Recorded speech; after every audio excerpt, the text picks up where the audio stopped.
I'm really honored to be sitting here today with Wade T. Lightheart. Now, Wade is an advisor to the American Anti-Cancer Society.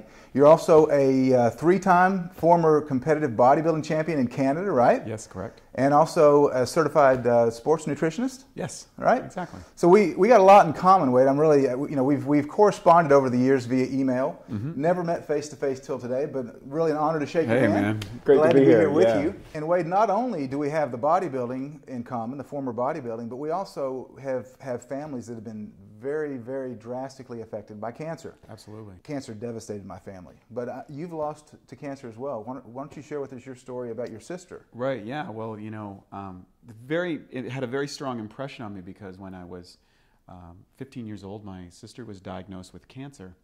And she was 4 years older than me. And then I watched over the course of 4 years her go from a very strong, athletic, fit person wasted away until she died. And she went through all the traditional models, the chemotherapy, the radiation, the bone marrow transplants, the catheters, all the drugs. And anybody that's been affected by cancer, there's two levels of affecting. There's one obviously with the person who has cancer, then there's the corollary effect, and the impact on it financially for the group, the impact for it emotionally, and how it influences decisions. So at a young formative age, I got really clear about, number one, the value of life, and number two, that it just didn't make sense to me that the model that was running, that all of these medical professionals were looking to help my sister get healthy. And I'm not here to discredit them or anything like that. I'm just saying it just didn't make sense to me that we would take her out of a treatment and she would be vomiting profusely, or she'd go through a radiation. She was literally immobilized for days and days. And I thought,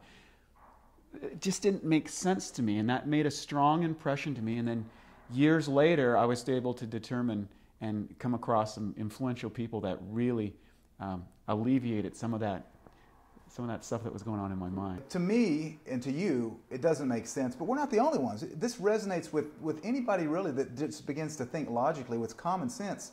It doesn't make sense that you can heal a sick body with poison. Well, yeah, and one of the interesting things about that is there's so much fear associated when someone gets a cancer diagnosis, and there's so much deference to authority. Is like, even if you don't feel good about this, you go, well, what are we going to do? The doctor says this, or this person says this. And I always say this, it doesn't matter how smart or intelligent or well-schooled someone is. They only know the information that is presented to them. And for the most part, most medical professionals and most people inside the medical industry are not taught the principles of nutrition, the principles of how your metabolism works and functions. And everybody's going to provide me a perspective, and I honor the perspective that the medical community provides. What we're here today is talk about another perspective and something that makes all the sense in the world, because at the end of the day, everybody wants to have great health. Absolutely, good point. And just so you're clear, anything that we're talking about today on this video, we're not talking about curing any disease. Nothing that we talk about has any relationship to curing disease. What we are going to be talking about is providing the body with the nutrients that it needs so that it can function the way that it's supposed to. And when the body functions the way that it's supposed to, sometimes diseases just go away. Because Absolutely. The body is what does the curing. Supplements, anything that we talk about don't cure any disease. We want to make that crystal clear. Absolutely. That we're not talking about any relationship to curing any disease. We have to make that clear, right? Yeah, absolutely. And I'm not a medical doctor. I'm not here to diagnose, treat, or suggest on any level that I'm going to do that or someone's going to cure from all this sort of stuff. What I am going to share today, as we get into it, is what are the things that I've used to rebuild my body after I had my blow? What are the things that my clients use to rebuild their body? What are the essential components that make your cell function, that makes your body work better?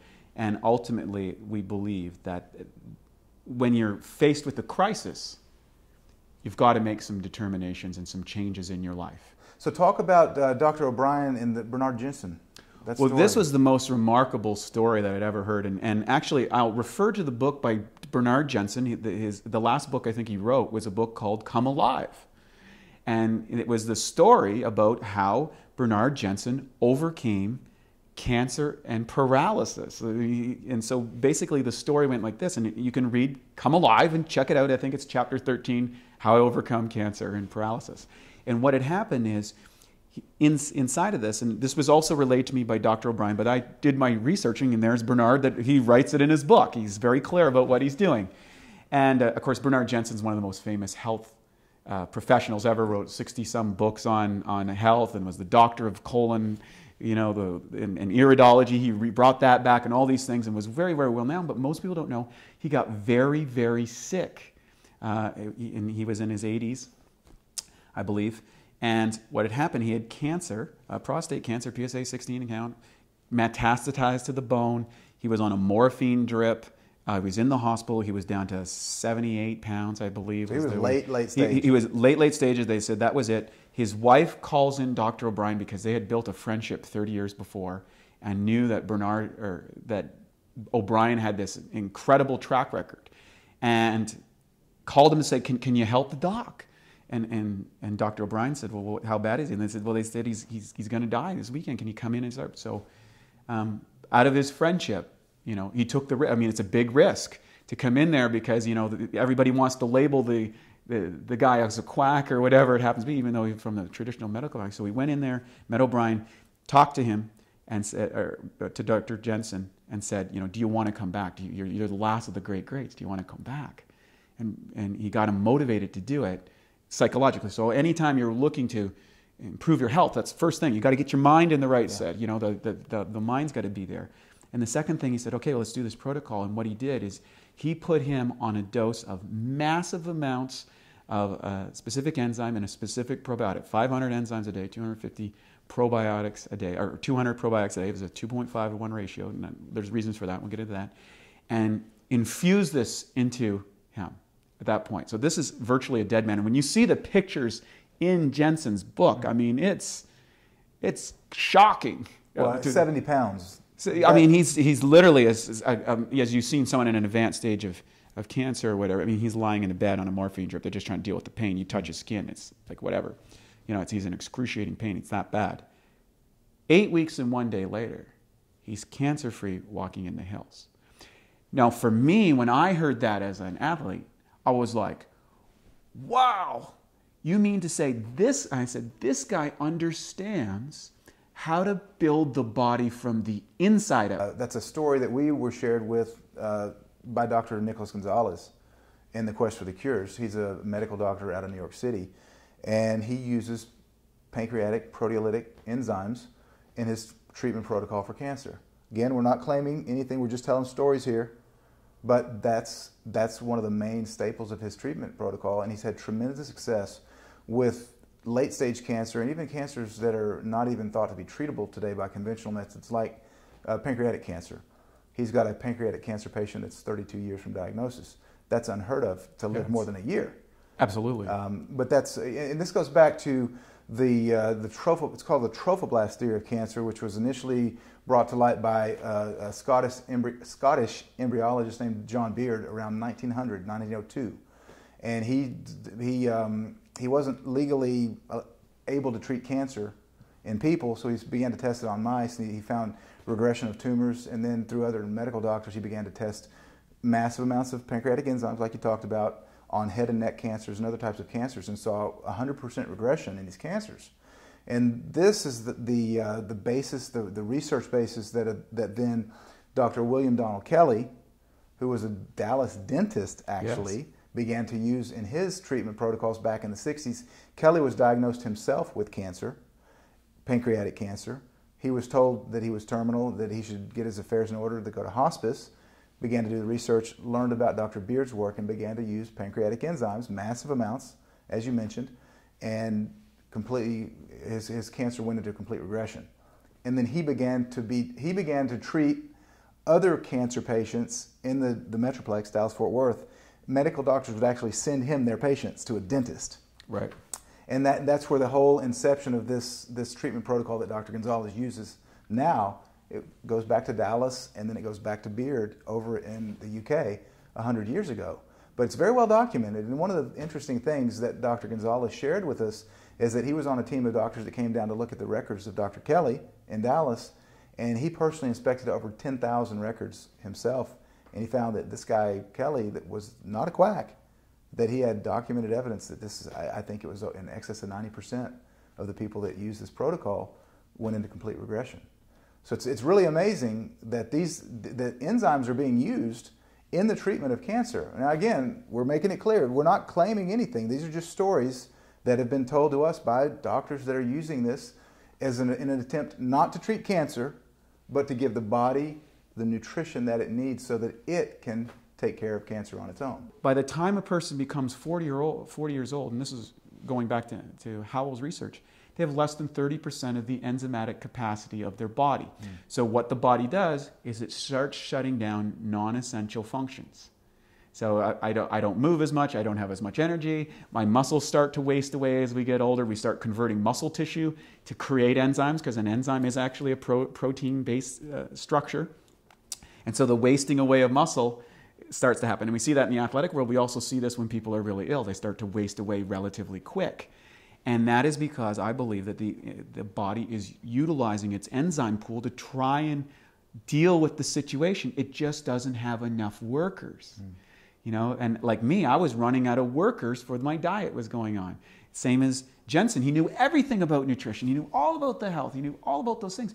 But he wasn't using enzymes and probiotics to the level. He thought he could get it out of his diet. And the facts of the matter is, when you're in a compromised situation, you need to take all-out massive action.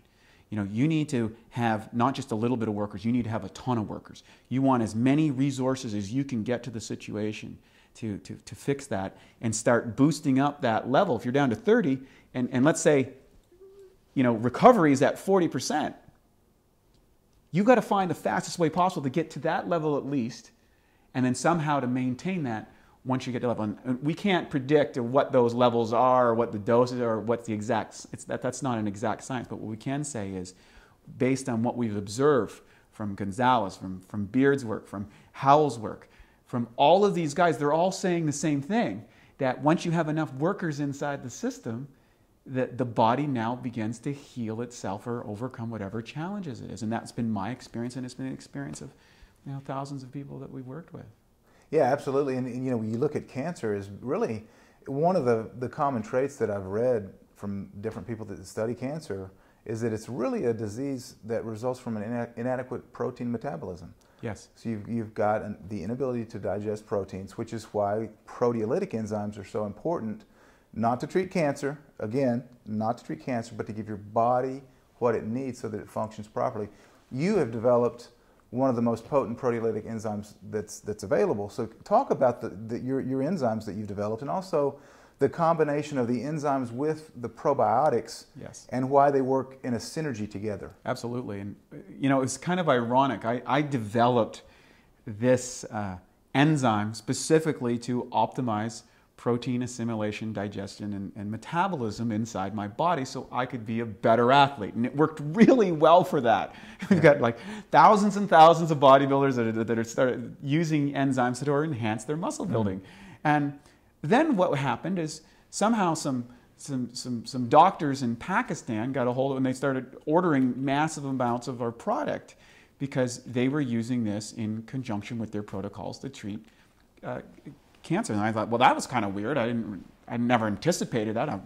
I don't know everything that they were doing. They just kept ordering all these bottles. And so what I do know is this. We have high protein diets. Bodybuilders have exorbitantly high protein diets, but as North Americans primarily, we have a higher protein diet than just about any culture in the world. Okay, and over time, I believe we exhaust our enzymatic pool. And of course, you referred to pancreatic acid. What a pancreas does, it releases enzymes. Yeah. When the pancreas gets overstressed, it can't produce enough enzymes to digest all this uncooked food. You know, a tiger eats its food raw and gets the enzymes to break it down. Or a herbivore eats the grass, or a cow, and it can digest it because it's alive. The enzymes are present that start breaking it down. But if you're eating all these different foods, or processed foods, we're exhausting your protein. Now, I did a completely raw food diet for 2 straight years. I never ate one piece of cooked food, and I supplemented massive amounts of enzymes and probiotics. That's how I was able to recapture my top-level performance. And being inside the raw community, I eat about 80 to 90% raw in my own diet, and I still have a little bit of cooked food, but I always carry my enzymes with me. I take enzymes before every meal, and also on an empty stomach. Now, real quick, do you take them before the meal or Yes. during the meal? Yeah, What's before. the appropriate time to take them? You know, before the meal, if or sprinkle it in. If I'm making a smoothie, oftentimes I'll dump the capsules in the smoothies to start pre-digestion there. So my body's pre-digesting the food, and that way I'm not putting the strain on my metabolic enzymes. And I'll talk about that in a little bit, about I call it the turkey dinner syndrome. And you know, I'll go into it right now. We've all had turkey dinner, let's say. You know, Thanksgiving just happened, or Christmas is happening, and that sort of thing. When you go in and you have all this food and you eat all this stuff, and what happens? Yeah. You've just eaten the most amount of food, and a lot of good nutrition, because there's like potatoes, and there's there's all these healthy vegetables and everything that goes with the dinner, and everybody's making the dash for the couch. Yeah. After the meal, right? And you know, people are bailing on the floor, and the drool's falling out of their face, Yeah. and you know, everybody's all tired. Well, what happens to that? Well, why does that happen? Well, what happens is you've eaten so much food that your body's enzymatic capacity to run your brain, to run your organs, to run everything else is compromised. So it sucks all the metabolic enzymes and starts creating digestive enzymes to break down your food. And until they get to a level that you're functional, that's when you wake back up again. So, okay, I've got enough that I can go turn on my brain again. So this is happening on a microscopic level with every single meal that people are having. If I'm going to rebuild my enzymatic capacity, I'm going to absolutely need to supplement my diet, because if I eat a food, nature's so efficient. It only has enough enzymes to digest the food. It's not going to fill up my enzyme bank account. Okay. And that's where and I learned this from Brian, I got to fill up that bank account, and once that bank account's filled up, then I can go to maintenance or preventative dosages or whatever. So inside your body, there's two main requirements to the assimilation of nutrients inside the body, okay? And that are enzymes and probiotics. So inside your body, there's about 500 different strains of bacteria cultures. And a great way to think of it is there's 10% good, 10% bad, and 80% are opportunists. Okay. So when there's changes within the gut flora, what'll happen is you'll get the proliferation of health or the proliferation of disease, digestive discomfort or whatever. So you eat the wrong foods, feel off, eat the right foods, feel good. Now, we've developed inside of medicine, one of the greatest things that's happened and one of the biggest curses that's happened is the development of antibiotics, so probiotics are pro-life, antibiotics are anti-life. Okay, so when you got an infection, you just died. You know, you either survived or died, and a lot of people died. So they developed antibiotics, and that caused probably one of the biggest proliferations of the population on the planet, because now they could treat that. But the problem is, every time you take an antibiotic, and this is happening with everybody virtually in the Western world is taking antibiotics, is you put a beat down, if you will, on your good bacteria inside the body that are essential to assimilation. So every time you take a course of that, you're altering that 10-80-10 natural state. Well, you're basically napalming your bacteria Excellent. in your gut. Good, right? bad, ugly, whatever. They're all getting smoked, Right. right? So you put a cutback on that. Now, if your diet is less than optimal, you're creating a condition where more of the bad bacteria can proliferate and create compromisation to the body. Okay, so you do this over the course of 20, 30 years, that every time you get sick, you take an antibiotic. Every time you get sick, you get an antibiotic. Well, every time that happens, slowly and slowly, you're chipping away at your digestive. Now, if you get into probiotics, they run the immune system. They defend against foreign invaders. They assimilate nutrients. They're like highly specialized bags of enzyme-producing, what do you call them? Navy SEALs or something. They're amazing guys. They go through and they do all these little functions. You mentioned the immune system, right? Yeah. I've read that upwards of 70% of the immune system is produced in the gut from our friendly flora, the probiotics. Yeah, and we always say your gut instinct. It has its own brain. You can cut all the nervous stuff. It still functions and operates. Yeah. And it's a very, very remarkable field that we don't hear a lot about in the conventional model, because they study more about how do you kill something, how do you stop something. So they're based on attack, and I'm not here to go against that, and that's fine. That's their model, and but I'm into support. I'm into give my body all the things tools. I'm here to work with nature. I think it is extremely ignorant to think that we can develop drugs over a couple 100 years, and decide that that is the de facto science in the world where we have 4.5 billion years of evolution, if you believe it, that support all these other things. So I'm going to choose on the side of nature. And what we do know is we need these probiotics inside our system. So if you've taken a course of antibiotics or immune drugs or that sort of stuff, you absolutely have got to get that flora back into order.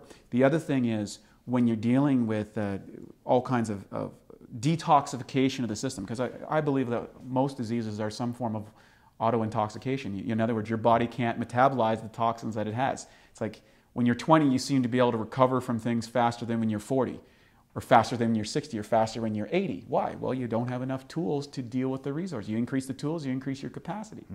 So probiotics and enzymes have this beautiful symbiotic relationship.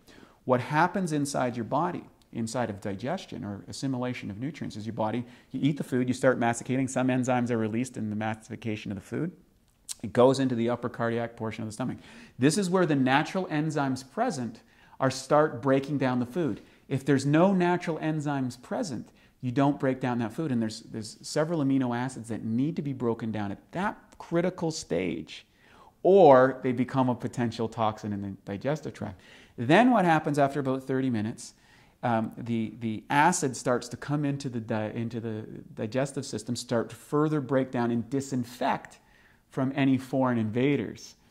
Okay, so then as that transits into the intestinal tract, of course, minerals are added to, bicarbonate buffers are added to start buffering the acids, and then as that gets into the intestinal tract, these nutrients start to be utilized by the bacteria and enzymes present to facilitate the absorption of those nutrients. And so those bacteria now start doing what they're supposed to do.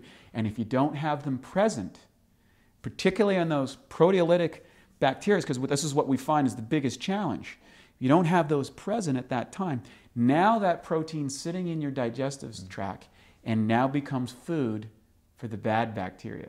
And they start creating all sorts of toxins, indole, scadol, all these sort of neurotoxins and that sort of thing that start compromising the immune system. As your body starts pulling these chemicals out and putting them and depositing them in various parts of your body, eventually you can develop some conditions. So we're looking at assimilation and elimination of you want assimilation of your nutrients and elimination of the toxins.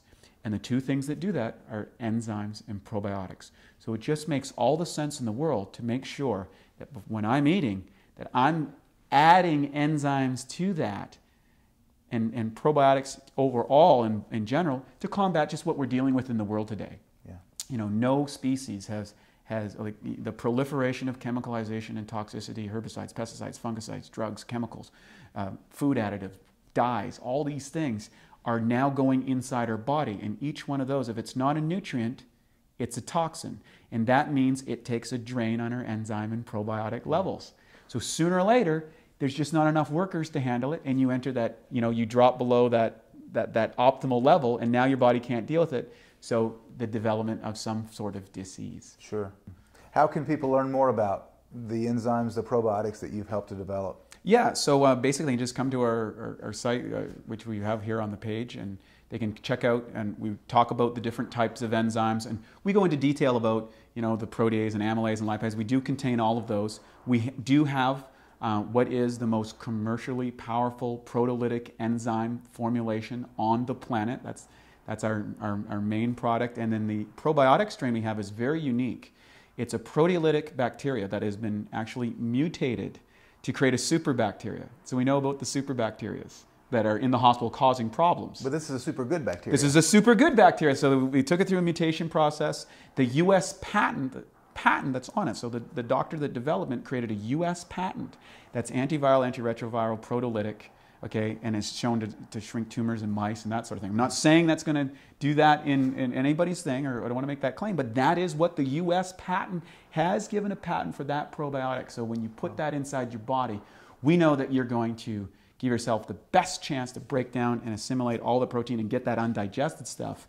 And using it on an empty stomach, we know that it will have proteolytic. So if they just go to the website, maybe put a link up, and they can read about these life-changing products that myself and my clients have used. I'm really grateful to be able to put them out there to population. And you won't see this on stores.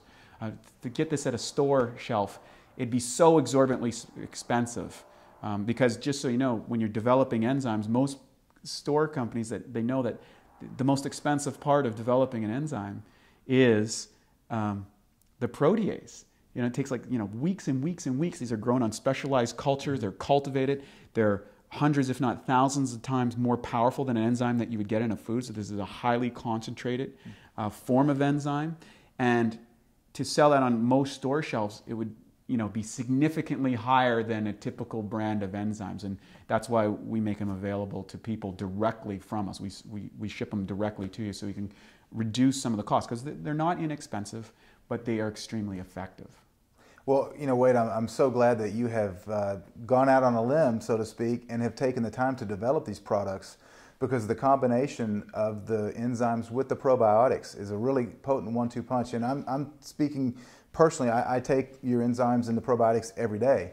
So I'm thankful that you've done that. And if you want to learn more about it, just click the link here on this website below, and you can learn all kinds of more information about Wade's phenomenal products. So thank you for being with us today, Wade. Really appreciate the interview. Just a pleasure to talk to you, and I'm really an admirer of what you've done and the products that you've developed to help people to get healthy and to stay healthy. Thank you so much. Hey, thank you so much. Appreciate it. Yep.